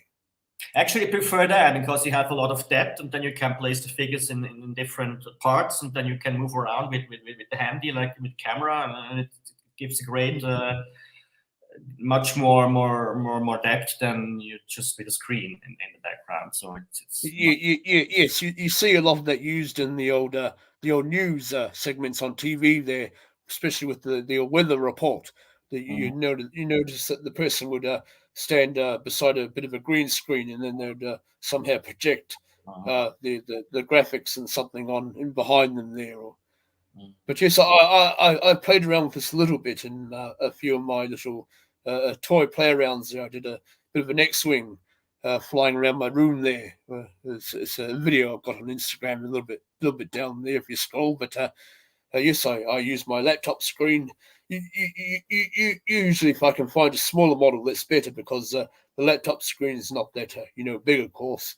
So usually I try to find the smaller Starship models, and then I'll go around my room just filming a bit of footage there, and yes, I have that playing on the computer screen. Then I'll pop the model just sitting on the computer screen there, and film that again with my camera. So it looks like the planes flying about. And I can move the camera all different ways there to sort of get that sort of motion like this, and the aircraft whizzing past and so forth. So I've done a little bit of play with that, or sometimes I'll put an action figure just standing in front of the screen there, like I did with my G.I. Joe or torpedo figure there. Had him swimming under. Made him look like he was swimming under the water, and so forth, with his diver's gear on. So indeed, I have played around with that screen aspect, as you have here. Mr. Hoot T. Dean has a question. It was live action series on Amazon. Do you know about? Did you hear any news about this project?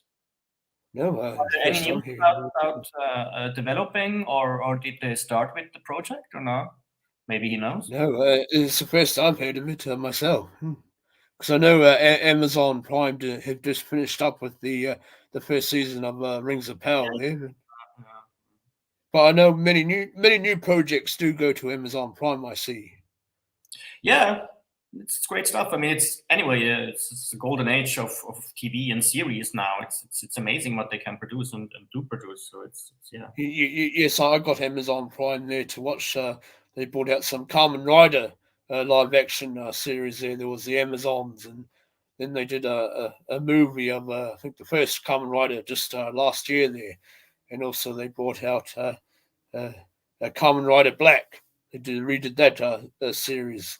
There was a show I watched a few years ago, and then Kamen Rider Black RX preceded that a series using the same character. But of course, when Power Rangers swung around there, they of course did a spin-off series after I think the first maybe 1 or 2 seasons of Mighty Morphin Power Rangers, and they brought out Masked Rider, which is just borrowing, doing the same thing as they did with Power Rangers, borrowing the pre-filmed fight scenes from the Japanese show, and then they bring in the American actors and what have you.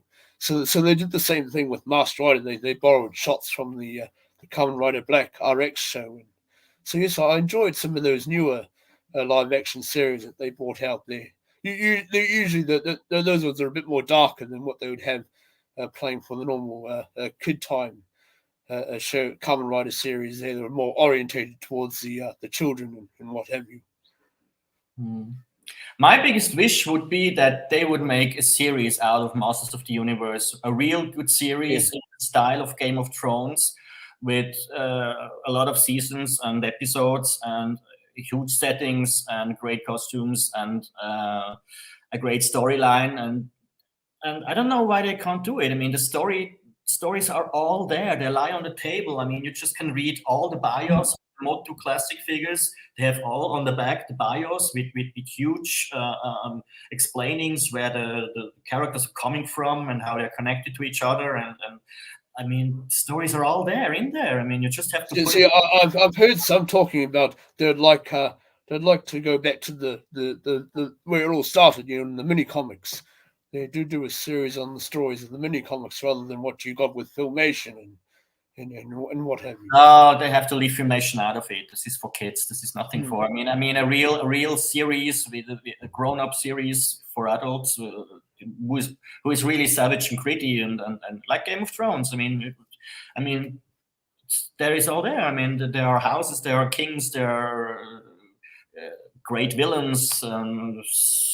The Snake Man and Skeletor and the Evil Horde, and you can throw in She-Ra as well, and it comes out together. I mean, this could be amazing. I mean, yes, in fact, She-Ra was supposed to, or apparently they had the idea of having her pop into the old 87 movie with Dolph Lundgren there, but I don't think she got past the old concept sketches. But indeed, there is a Action Girl on Instagram. Thank God it wasn't in it.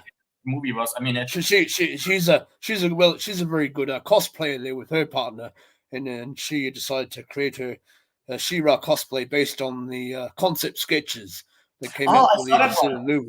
She's great. Yeah, she's absolutely great. I mean, she had her Tila. Fantastic.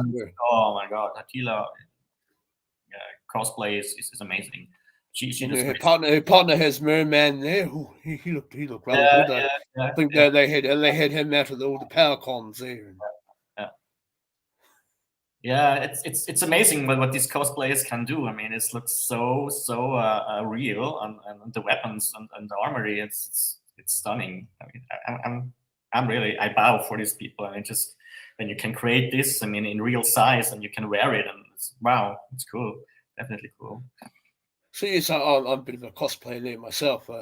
We're wearing a piece that I made here. I'll get the old hood off. It's a bit hot. Woo! But yes, I made a little bit of a gold hat there for myself. That looks It's great. Yeah.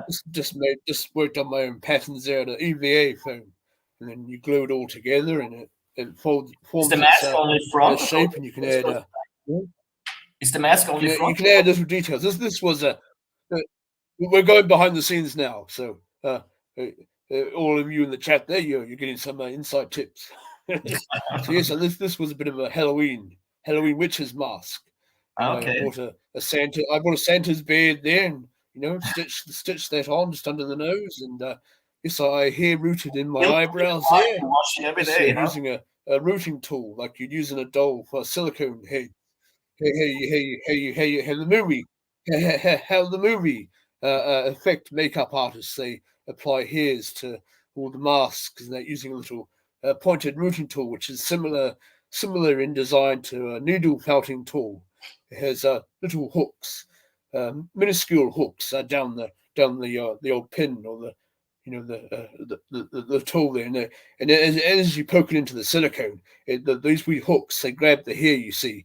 That's what pushes the hair into the silicone form that you're adding a bit of a graze here and there or whatever. And Brows are great. yes, I originally bought the tub because I made a little Grogu prop from the Mandalorian there, you see. So I sculpted his head out of clay, and then I made a bit of a 2-part silicone mold up, and then yes, just casted the silicone inside of that. I discolored it in a bit of a best green I could make out of the pigment that I got there. And you just mix the pigment in with the silicone, and well, you got to spray in your release agent in first, because you need to be able to pull the casting out of the mold there, because of course sadly silicone sticks to itself rather well. So you spray a bit of a release agent in there, so it makes a bit of short work of getting it all out there. And yes, I just went around rooting in all the white hair on his head there and so forth. Wow. Okay. So I did find that tool useful for creating my eyebrows there and a bit of a witch's mask. It looks stunning. I went in with a little bit of paint there to lighten things up, lighten the mood there, you might say. Yeah. Cool. And you go to conventions? Yes, but sadly, most of the conventions now they stopped bringing to Dunedin, my town here where I live. Oh, okay. In Eternia. And yes, so most of the conventions happen up in the North Island there now, or they do have one, but that's in Christchurch. That's a township about 4 or 5 hours away from me. Much like your trips to the ski mountains there. Yeah, a good few hours to get to the.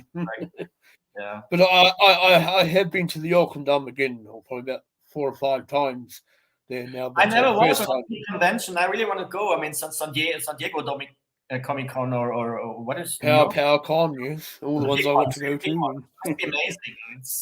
I never was.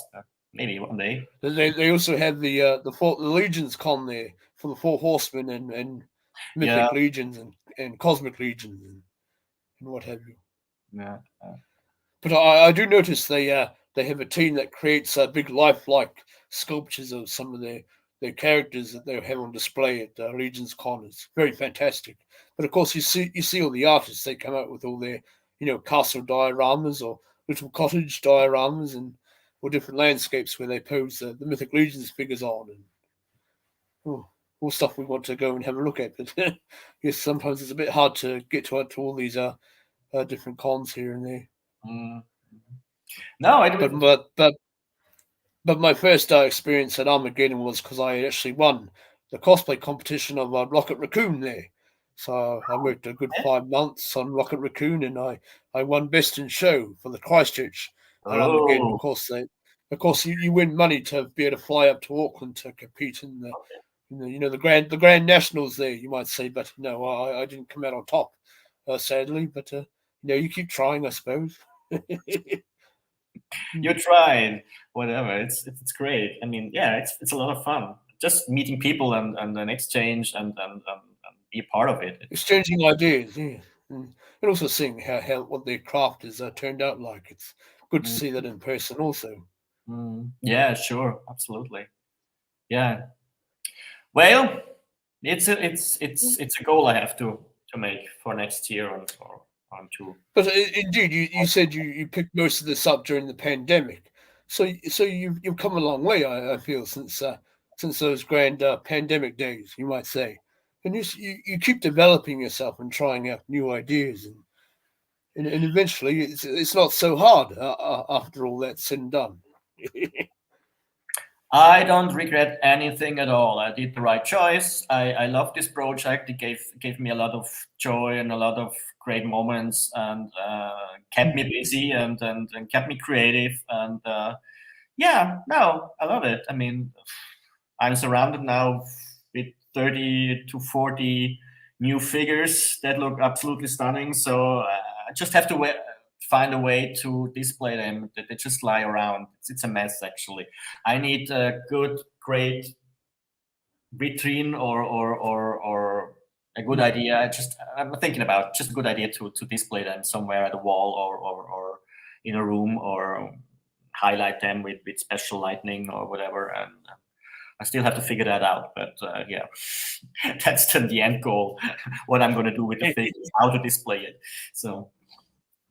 But yes, especially what we've seen now with since the Mandalorian came out, they started showing us how they had the big screens in behind them there, and you're not actually on the location the way it looks in the actual show, but they're actually standing in front of these sort of concaved looking screens that project the image of the landscape and so forth. So indeed, it's not hard to for all these film companies to create these worlds a bit more easier than having to spend money to fly off overseas there to a location like they did in the old Star Wars days, going out to all those different areas of the world to film like your Tatooine scenes and what have you. But yes, I felt I enjoyed Game of Thrones, the way they set that world out more so than the effect that we saw in House of the Dragon. I felt yes, I don't know the effect of the landscapes and indeed the big castles. They looked a bit drowned out. I felt they didn't seem to have much life to them as we saw in Game of Thrones there. You So think so? I did enjoy the Game of Thrones series more so. Yeah, What do you feel about House of the Dragon? Did you watch that show, sir? I did. Yeah, I did. I mean, now we have to wait for a long time, but it was. Oh, you Yeah, see the old writers' strikes. it's all about dragons, dragons, dragons. I mean, the people want to see dragons, so they Yes, I loved it for seeing the dragons going at it there. Yes, I liked it. I liked the show. I liked how they build it up, the first part of the story, and I'm thrilled. I mean, it sucks that you have to wait so long for the second season, but I think it it's takes a lot of promising. work indeed. I mean, now I think it gets really tense with the second season, story wise, and a lot will happen. So I'm thrilled. So It's hard to hit the nail on the head there. You might say I don't know something about the CGI of the landscape and the castles. It seemed a bit more sort of faded to me or something. I don't know, but I didn't notice. Maybe I have to watch again, but I didn't notice. But it's probably what I was watching it on, maybe. yeah. Well, I mean, they did a great job. I mean, no, it was great actually. I think. Good seeing Matt Smith in there. Of course, he just got off from doing old Doctor Who, I suppose, and yes, they had him in the show there. He did a good job. Doctor Who. I'm not into that actually. No. Oh yes, I'm an age-old fan of old Doctor Who there. Yeah. I was watching the Mike Flanagan series lately. All his horror series. I love it. I mean, Haunting of Hill House and Midnight Mass, and he has a new one now, the Fall of the House of Usher, and it's great. I love Oh yes, yeah, I can recommend. yes. While we had a few in our toy community, Kayla, she does a show with on her Geek the F Out channel on YouTube there, and she's been going over rewatching the original Star Trek with Johnny there, and they do a show called a Trek Retrek, where they discuss what they got out of watching the certain episodes, and now they're doing the House of Usher with a panel of people that they'll watch the show and they get together and talk about it. And next up, they're going to be talking on what was it, the Stranger Things there.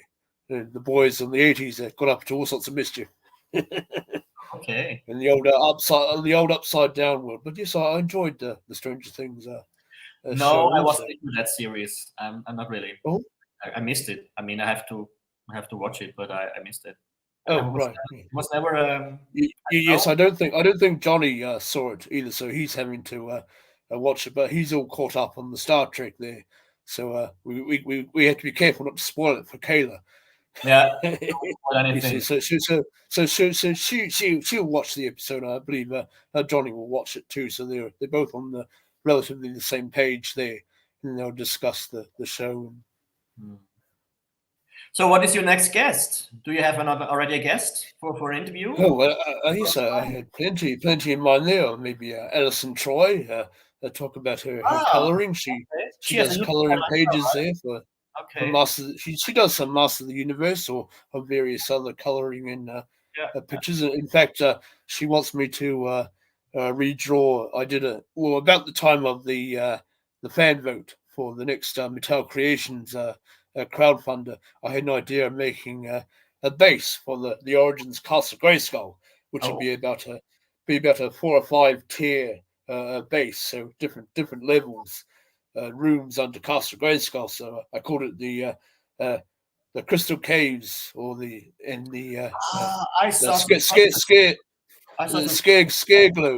Glows, Subternia in the Crystal Caves, rather. Yeah. So it'd have the Crystal Caves and some dungeons there under Castle Grayskull, and then the lower floors would be specialized there for Scare Glows, Subternia layer. And there'd be a big sort of a table type platform thing, and you'd have in front of it, of course, you'd have the wee walk up there to the drawbridge. The drawbridge would, come down and sit on top, and I had a winding stair going down one side of it to represent because we never got an opening door in the Origins Castle Grayskull, but they did that in the Super 7 version. You could open the back door roughly where the elevator is, and that would be the door to get into Subternia there. And of course, you had the key for a Scareglow. So I just I added on a little bit of a doorway just below there. It has a winding stairs that leads down to the bottom levels there. Scareglows are Subternia. So yes, Alison was interested in doing a colouring into that, so I had to at some stage redraw all that in a bigger format, so I can send her an image of that, and she can do a bit of a colouring. And might be something, because she's starting to do a show there now, where she brings other people on to do colouring in images. So she'd send them the file there, and they just print it out and colour away. Or another guest I thought maybe would be the family that built that giant Castle Grayskull for their son in his room there. You might have seen that one. And they sort of incorporated it into his bunk bed. They designed the bunk bed like the weapons rack there in the framework. And they had just shifted this big giant Castle Grayskull playset just in front of that. And yes, he can open the drawbridge there, and he can set his figures all around different platforms and so forth. But yes. So I got a good few ideas of who I'll bring on there next. Definitely spotlighting all you creative people there and getting your work out there for all to see and so forth. Yeah, no, that's the most amazing thing. I mean, you can inspire others, and you can get inspiration from others, and so it's a constant exchange of things. I mean.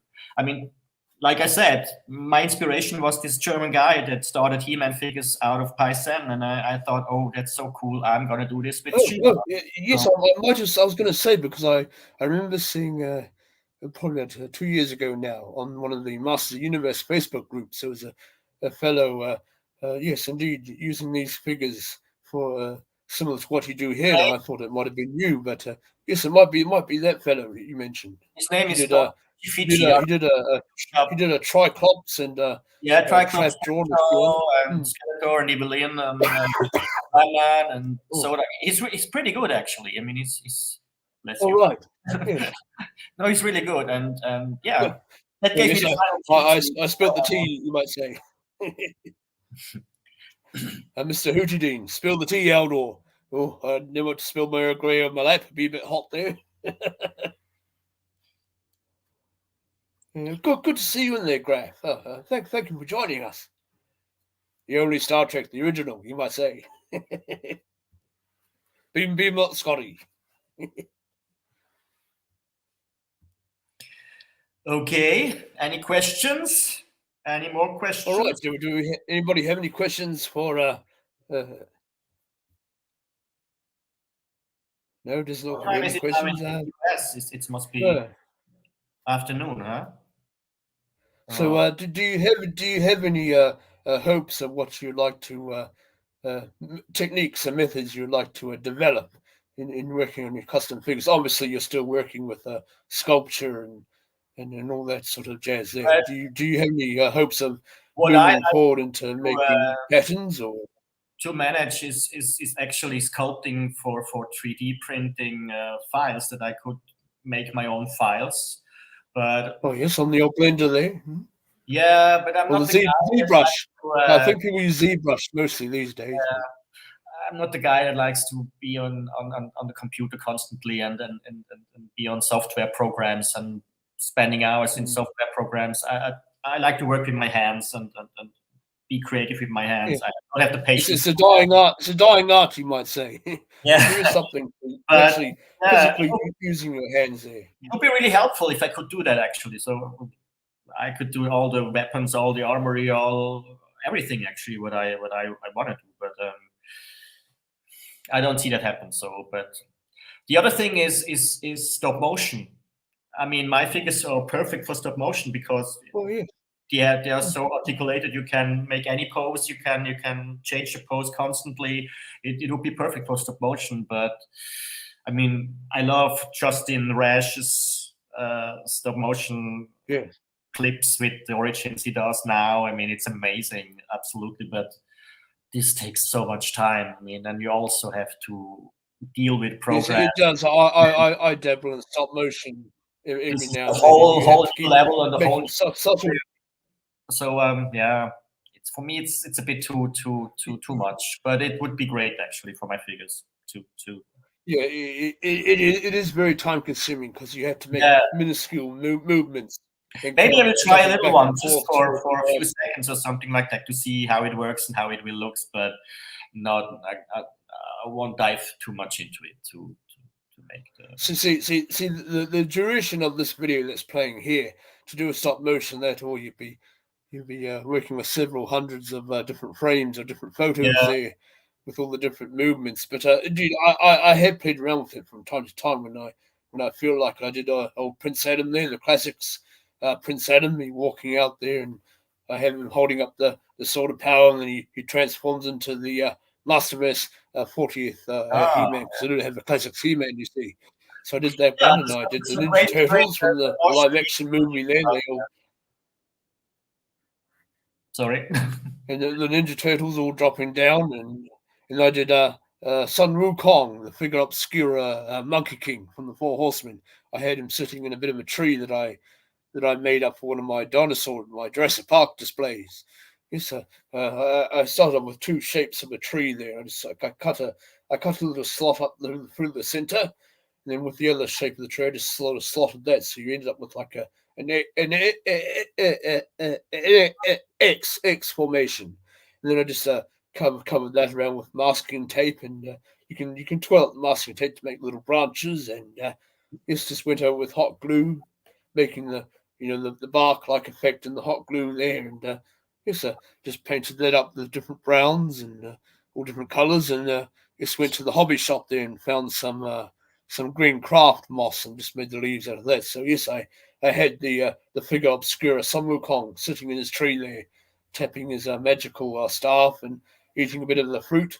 He got a bit of fruit accessory that came with the figure, and he takes a bite of his fruit. And of course, I was doing it with my sunroof. I've got a sunroof in this room here, you see, and the sun was going down as I was working on the stop motion. So it looked like the sun was setting there. And he's having a bit of dinner there for the night.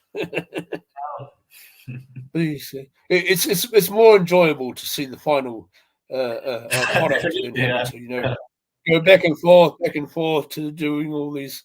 Because yes, my Ninja Turtle stop motion that took the longest. I was up to about 1 a.m. in the morning there, finishing that one. But well, once you get through it and you see the final product, it is rewarding. But a lot of hard work. Absolutely, and I really admire it. I mean, it's stunning what they can do, and but I don't have the patience for that, I guess. I Yes, will.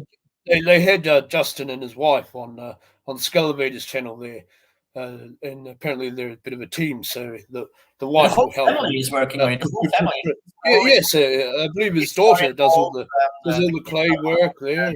landscapes and His everything. son, Good. yeah, I wish I had a dad. all hands on deck. Yes.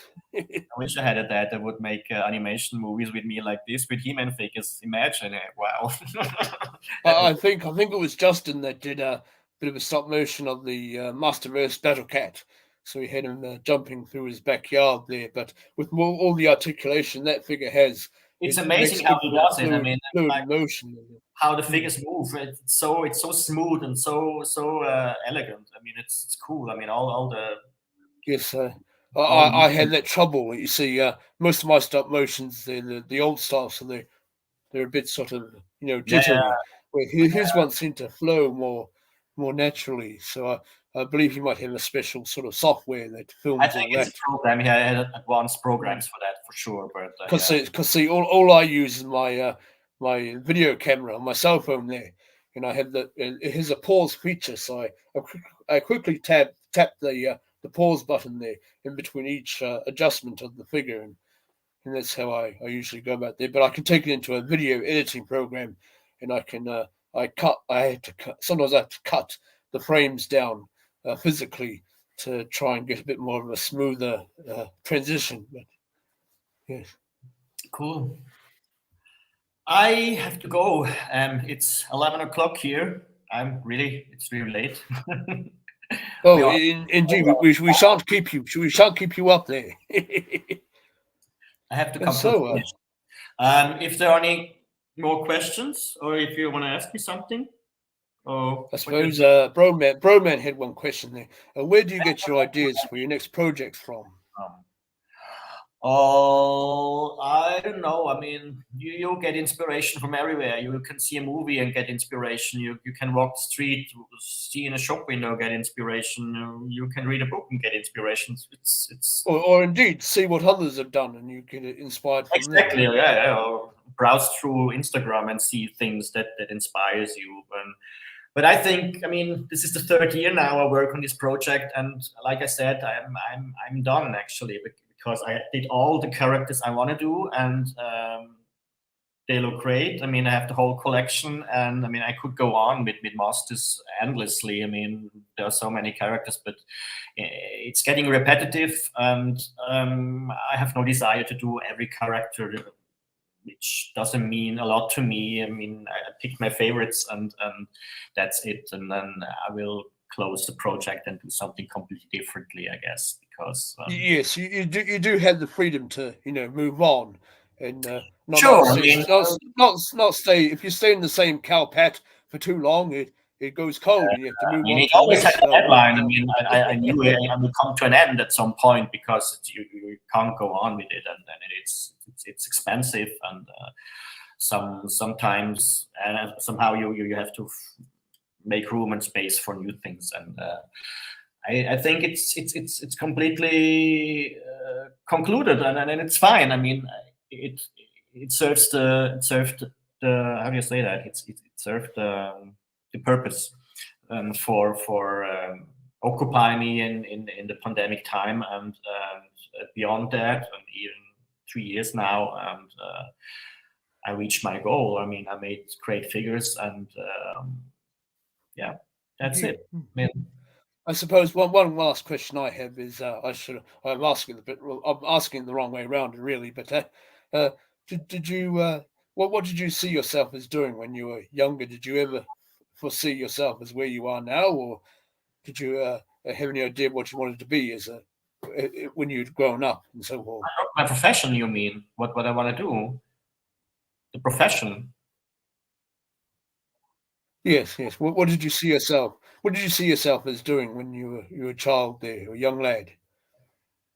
I did exactly that what I wanted to do. I mean, I wanted to work in display in the advertising world and uh, doing creative stuff. I mean, this was the most important for me, being creative and having a job that fulfills me in a creative way. That's what I do now. I mean, it's every day. It's new. I have to find new ideas for new windows, and this is really satisfying. Actually, yeah. I mean, I couldn't do a job that I hate to go to work and Oh, indeed, yes. just couldn't So work. it's always hard to find the right profession there that you feel like you can fit in and enjoy. A lot of stuff now is just to bring food onto the table there, and you just have Yeah. to sort of grin and bear No, it. But I do a job that I but on the off chance you can find a job that you feel more comfortable and suited to, then that's always a plus. Yeah, no. I mean, I'm absolutely happy with that. I love my job, and it fulfills me, and I can be creative, and then I have a boss that lets me be creative because he knows I'm good. So it Yes, gives it's me always all good the to have that freedom. freedom. He doesn't say, "Oh, it has to look like this, like this, this." So he says, "Do whatever you want. You always do it great." So that's the best thing. Very So good. Well, then I think we'll close it off there. And yes, once again, thank you for giving up your time there, sir. It's been a pleasure getting thanks to a know lot. you Thanks for having me, and thanks and for seeing you how guys, everything works. all the chat people as well. And And of course, you can follow Motulifelikefigures here on the Instagram, and the link I've popped in the description there down below. Just I give him a will. follow there if you like to see what he's doing there as his customs come out. And yeah, so thank you all for watching there. And I'll meet you back in the green room after the ending credits finish there, sir. I And will. Good. yeah, so thank you all for tuning in there. And So, if you like this video, then do the good YouTubey things, and of course follow Motu Lifelike Figures here to see what he comes out with. And yeah, so we'll end there, and we'll see uh, goodbye and good journey, everybody. bye bye. Cheerio.